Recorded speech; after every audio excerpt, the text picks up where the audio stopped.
My name is Emma. I just turned 30 the other day. Today, I want to share with you the story of the great turnaround in my life. I have an older brother who is 2 years my senior. His name is David.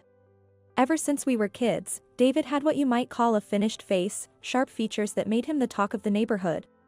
With rumors that he might be scouted by some talent agency. He was the so-called handsome guy.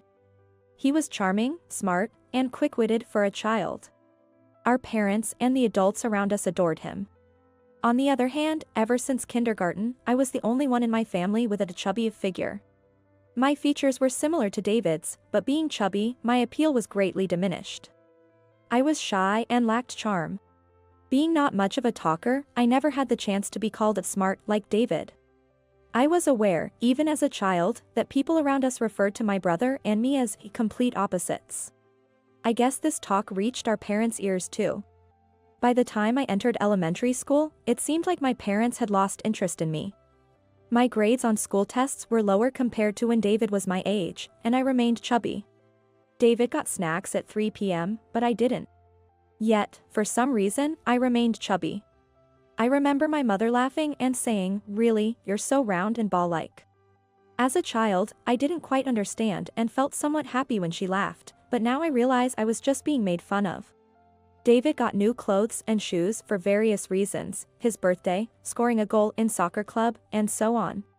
In contrast, even though I was a girl, I only had hand-me-downs from David, even his shoes. I can't remember how many times I fell because the shoes didn't fit. The only thing that was truly mine was the backpack given to me by my grandparents before they passed away. It was my treasure. After a while, David graduated from elementary school and went on to a private middle school. He was accepted into a well-known school for his academic excellence, and our parents were overjoyed. Around this time, David, with his cute celebrity-like features, received offers to be a kid's model. As a result, my parents, especially my mother, frequently walked him down prominent streets like Rodeo Drive to show him off. It was like she was saying, "Look how cute my son is." Meanwhile, I never went out with my mother. Maybe I did when I was a baby, but I don't recall any such times after I became aware. Once, David said, "Next time, let's take Emma too." I think he realized, even as a kid, that I was being neglected by our parents. But my mother blatantly disapproved and just replied, "Maybe someday." David's considerate words didn't make me happy, instead, they only made me feel more miserable.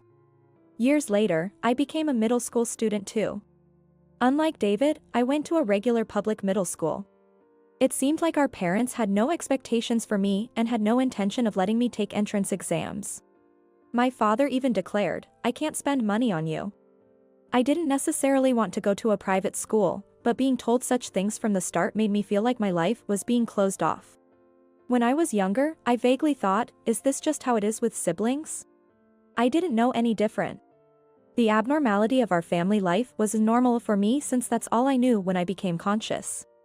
During this time, entering adolescence, I finally began to wonder, why am I the only one treated differently? But the way my parents treated me only got worse. My mother, a stay-at-home mom with plenty of time, would leave me with household chores and shopping and go out with her friends. My father, on his part, would scold me when I wanted to go out with friends, asking, "Who's going to do the chores?" David always cared for me, helping out and even arguing with our parents on my behalf. But they never listened to him when it came to how they treated me.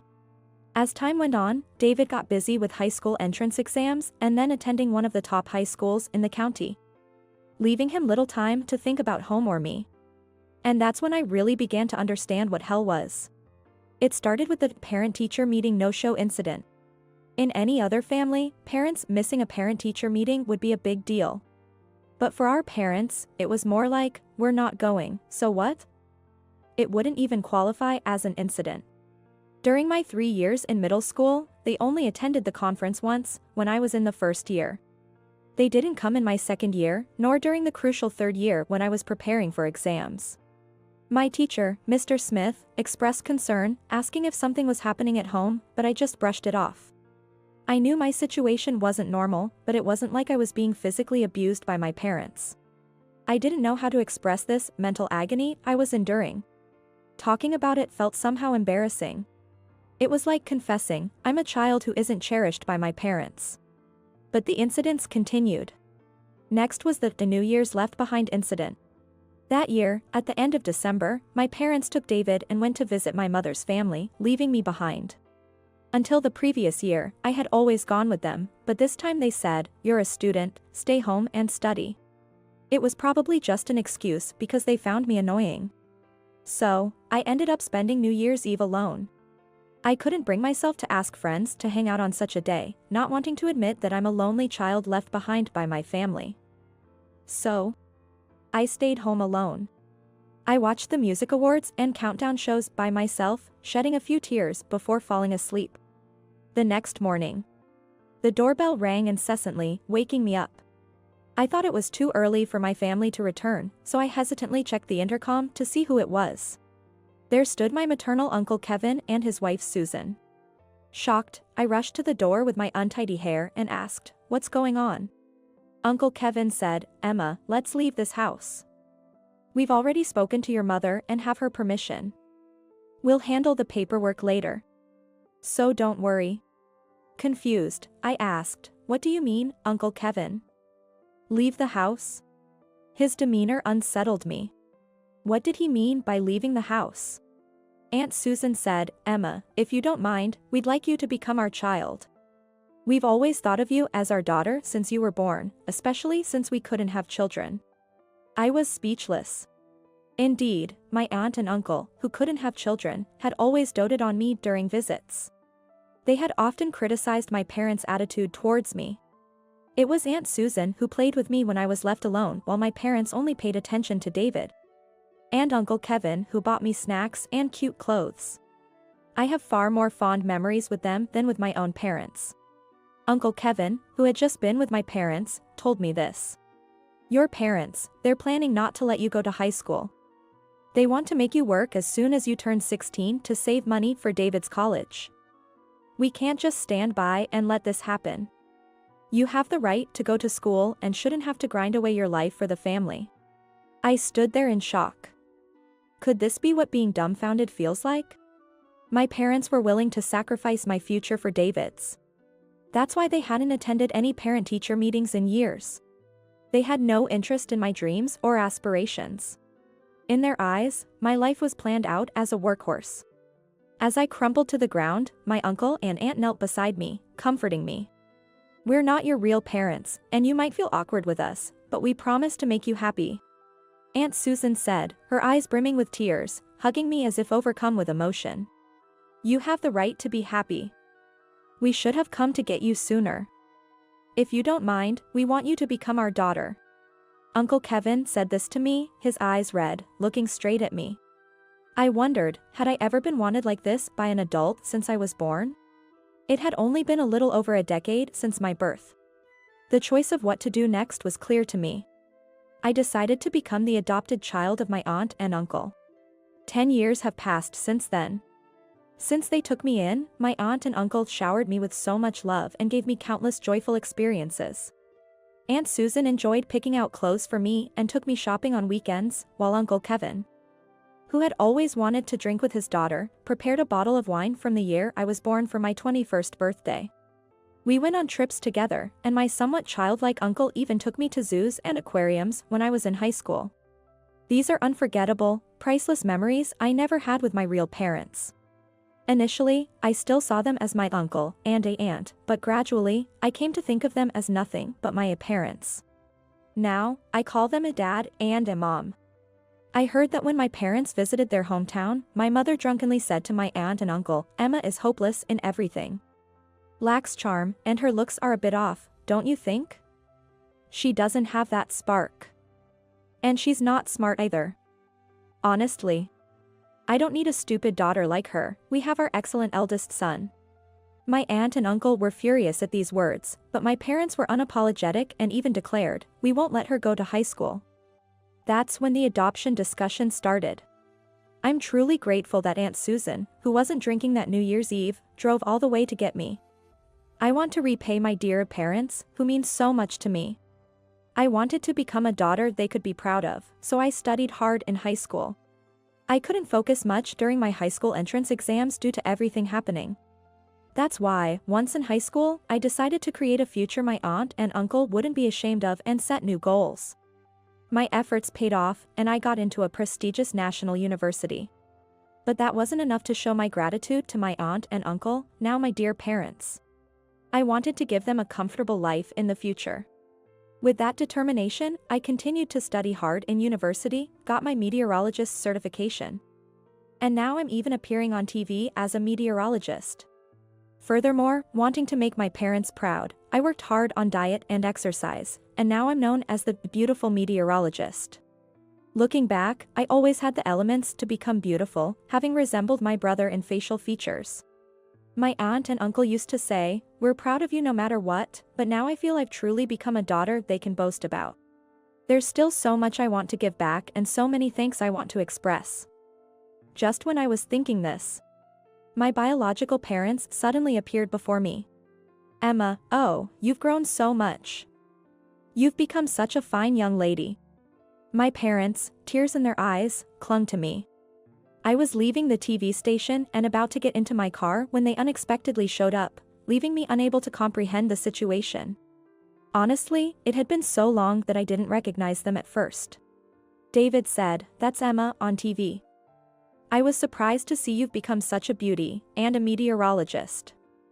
"That's amazing." My father patted my shoulder as if to say, "That's my daughter. Really, you are truly our daughter, we're so proud." They actually said it.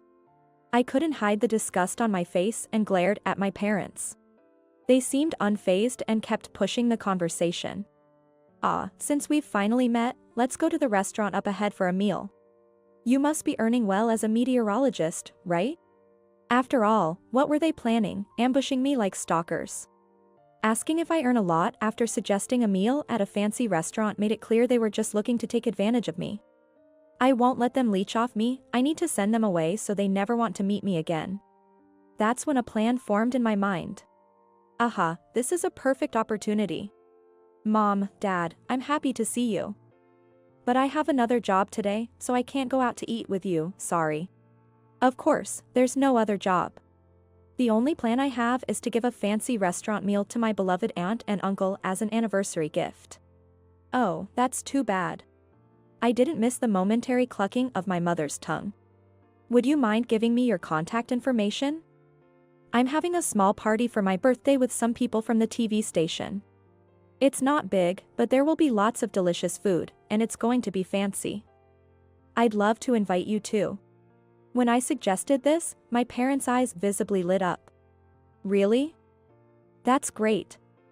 Actors from the TV station will be there, won't they?" "Don't be silly, Dad, of course they'll be there." My parents were beaming with excitement. "Actors? As if. It's a small party for meteorologists, after all. Mainly newspaper and TV station staff. At best, some announcers and MCs will be the most glamorous guests." I smiled back at my parents' expectant faces and left with a "see you at the party." A month later, as planned, I rented a venue for my birthday party. It was a small event, but a considerable number of people gathered. My parents arrived, waving their hands and calling, "Emma." As if to say, "Look, we are this child's parents." It's really annoying. "Mom, Dad, welcome. Could you go to the dressing room right away? They'll do everything from your outfit to your makeup. The clothes you're wearing are nice, but they have brand clothes for rent there, so take this chance to enjoy the atmosphere." They were all smiles at my suggestion. So transparent. Completely overjoyed and showing off. Oh, I rarely get to wear brand clothes. I wonder if they'll suit me. You've put on a bit of weight. Stop it. I complimented them, saying, "You both are still young and beautiful, so anything will suit you." They nodded as if they had been waiting for those words. As a child, I couldn't understand my parents, always afraid of being disliked even more. But now, seeing them like this, they seem quite simple. They are the type of people who wag their tails at anything high-end, powerful, or beautiful. After getting their hair and makeup done, my parents returned to the party room, visibly delighted. My mother wore a light pink, shoulder-bearing miniskirt dress, the kind usually worn by younger people. It resulted in an appearance that was utterly nonsensical for her age. The sagging skin on her knees betrayed her age, impossible to hide. Dad chose a loud yellow and green geometric patterned tie with a bright red suit. In fact, he was the only one at the venue wearing such a flashy suit. Even for a casual dress code party, no one else would choose such a tasteless combination. The clothes, indeed brand name, were acquired from a second-hand shop. In fact, I had arranged everything. I told the makeup and wardrobe people, my parents are coming today, so please dress them in these. These are memorable outfits from when I was little, and we went to a family party. Of course, I have no such memory of going to a party with these parents. A little white lie. My parents, believing the outfits to be brand new, seemed quite pleased when I repeatedly assured them that they looked fitting. They are flashy, but if you say so, then it must be all right. They seemed to think. Once, my parents listened to everything my accomplished brother said, except when it concerned me. Now, their attention is directed towards me, their accomplished daughter. After a while, the party started, and as a party host, it was my turn to give a speech. Before going up on stage, I squeezed my parents' hands and said, I have a message for you two today, so listen closely, okay? My parents were surprised, what, and looked happily at me as I went up to the stage. Thank you all for coming to my birthday party. I want to take this moment to thank everyone who planned this party. My words prompted playful teasing from my friends, you're being too formal. You're not usually like that. Hearing this, I turned towards my parents jokingly and said, as usual. Today, my parents are here too, they are over there, I said, gesturing in their direction. And the lighting technician cleverly spotlighted them. Those are the parents who abandoned me in my teens, yet ambushed me after seeing me on TV, shamelessly trying to reconnect. The room buzzed with whispers at my statement. It's no wonder, as I hadn't shared much of my past with anyone except close friends. What are you saying, Emma? My mother stood up, and my father looked stunned. Those two compared me unfavorably to my talented brother since I was in kindergarten, oppressing only me. I didn't get snacks, only hand-me-downs from my brother.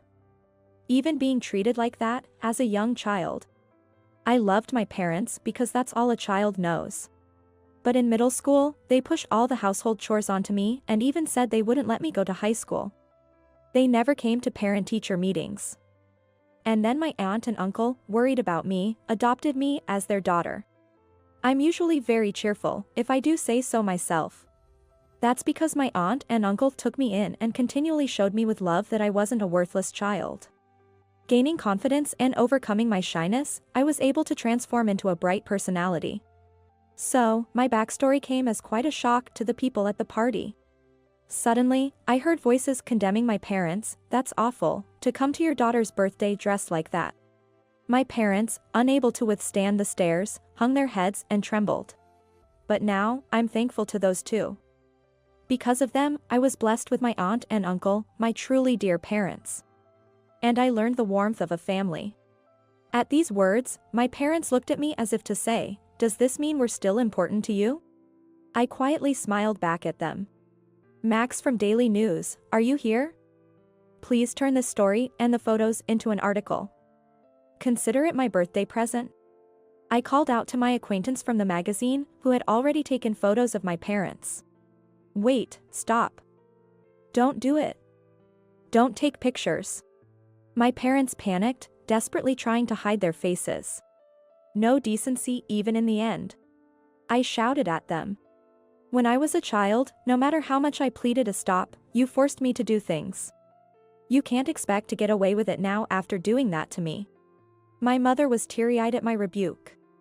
Please, I will apologize to you. If it gets published, both of us will be blamed. You wouldn't want that for your parents. Would you? I was astounded at her audacity. Do you really think I still consider you as my parents? You never raised me properly, abandoning all your responsibilities as parents.